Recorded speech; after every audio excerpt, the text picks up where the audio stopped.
My next guest is the co-founder, principal, and chief visionary officer of Rappaport, Reiches Capital Management, and the author of Maximize Your Return on Life, Invest Your Time and Money in What You Value Most.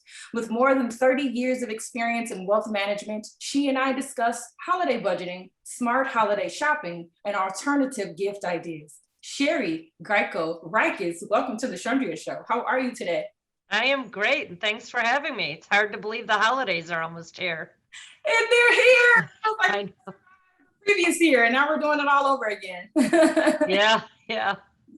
Now let's talk about you. You bring more than 30 years of experience in wealth management, which I think is so impressive. Tell me about your inspiration for helping others make better financial decisions. Yeah, I think it goes back to I started in banking. My dad had community banks, and I kept seeing clients coming in, and the biggest stress they had was money. And he kind of put me in this rotation system, and I started doing some of the lending areas. And I just thought, if I can find a way in my life to take this stress, I love numbers, I love people, and I wanted to have people have less stress. So I got into the wealth management business. I started in public accounting, and then I went into banking, and then started my own firm in 2005. Awesome. Was math a strength of yours when you were in grade school? Always. I used to play with the calculator and play with the numbers. I thought math was so easy. I always loved math. And to me, it was always a challenge to try to solve the problems. And it was always a joy for me. So love math. That's beautiful. Absolutely. So, with Christmas time and the season of gift giving, let's talk about holiday spending now. So, when should we start budgeting for holiday gifts?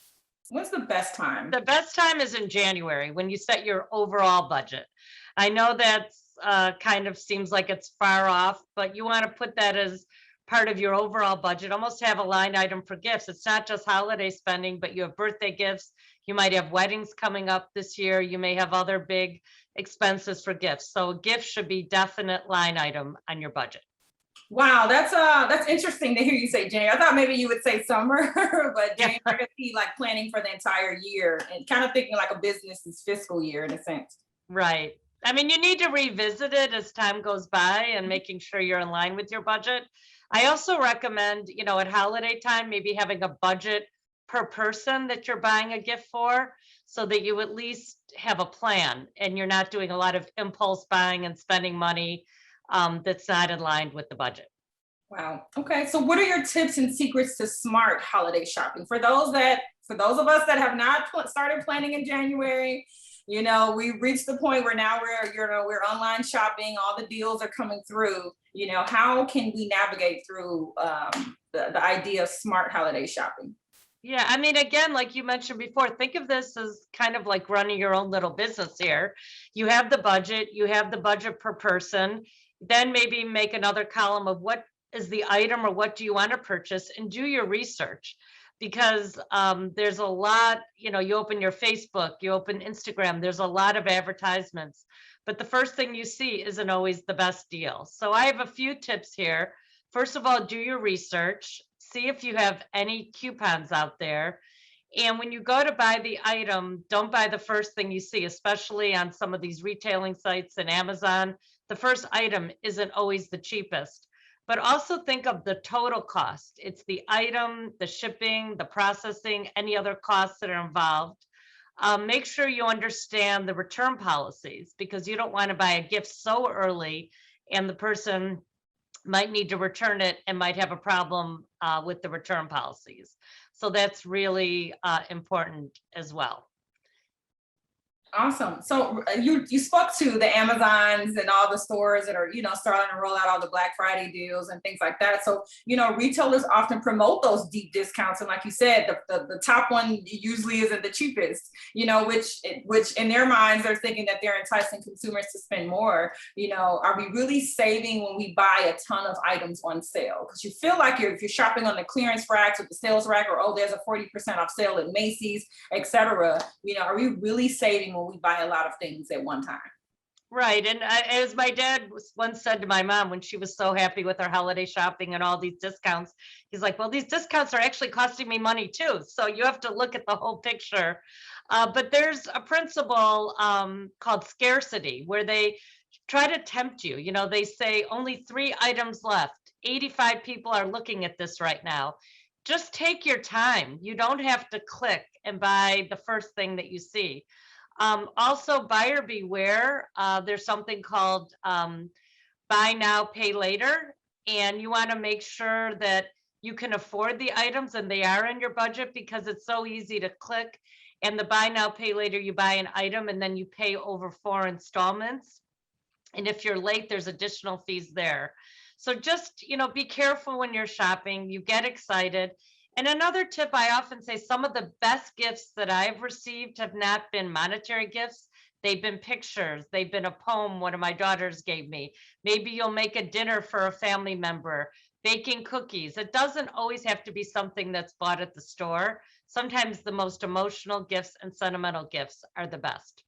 Oh, that's a really thoughtful idea too. And then, if it like really encourages you to think outside of the box too, especially. So sometimes holiday spending can get away from us. How can we avoid the guilt of making large purchases on the flip side of that? Yeah, and it's not just a guilt when you make purchases for others. It's often, if you buy something for yourself. So I kind of have a 2-question approach. When you're buying a gift, is it really falling? In the book, I talk a lot about values. So do you think the person that you're buying this gift for is going to truly value this gift? Do you feel value giving this gift? And the second question, does it fit and is it in line with your budget? And if you can answer those 2 questions with a yes, move on, move forward, forget the guilt. But if you can't answer yes to both of those questions, then you might have to revisit that purchase and make sure that it's really in line with both those questions. I really appreciate the psychology element to purchases, because we really dissect why we purchase things, why Right. we respond to the ad, even if it's something we don't need, oh, it's 40% Right. off. Why did you have to go? Did you need new boots? Right. I You mean, you always set this framework. So, an item that's 100 that is now $40, you think, wow, I have to buy it. It's such a good deal. But is it within your values? Do you think the person you're buying for is really going to appreciate it? And just because it's $40, maybe it's not the right purchase. So, I often, I do like that a lot of people are shopping online, because I think it can get very nerve wracking and there's a lot of impulse buys when you go into a store. But again, when you go online, just take a breath, have a little sheet, write down what you're buying. And if you spend more on one person, unfortunately, maybe you need to spend less on the next person. But if you can creep pretty quickly. You spend $10, $15 more on the first person, then the second, then the third. All of a sudden, you're spending $100 more than you anticipated with the budget. So just be careful, enjoy it, enjoy giving the gifts. I don't want to be a buzzkill here with the holidays, but just take your time and enjoy, because it is the holiday season. And we also have to live after the holiday. Exactly, exactly. I have you'll on every interview I have, I quote my dad who says you can have anything you want, not everything. So when you think of what you're buying, they can't have everything. So just buy something that you really think will be important. And sometimes less is more. And just being with your family, celebrating with your family is a gift in itself. You mentioned something about maybe not necessarily purchasing the big ticket item and maybe getting more of a sentimental gift. Right. Please share your thoughts on alternative gift ideas such as the gift of stocks, bonds, and crypto.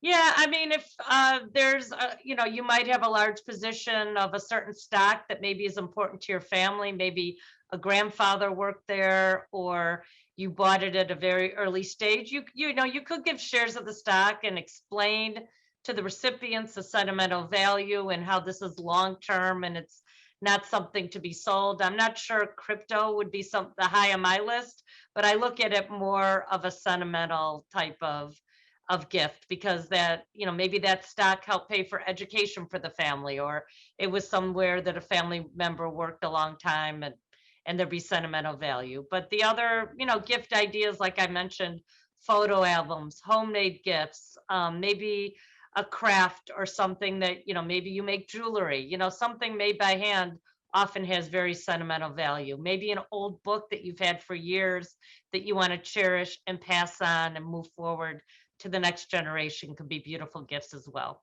Well, those are great, absolutely great alternative gift ideas. So you don't have to break the bank. I No. definitely take away planning ahead. So, while we're in the holiday season now, definitely once it's over, to Yeah. plan ahead for next year. Well, I want to thank you so much, Shari, for being my special guest on the Chundria Show. What is the best way for my viewers to follow your journey and acquire financial management services? Sure. I have a website. It's called Shari Greco Reiches.com, and you can find it there. I also am co-founder of Rappaport Reiches Capital Management, and that's a little easier, rrcapital.com.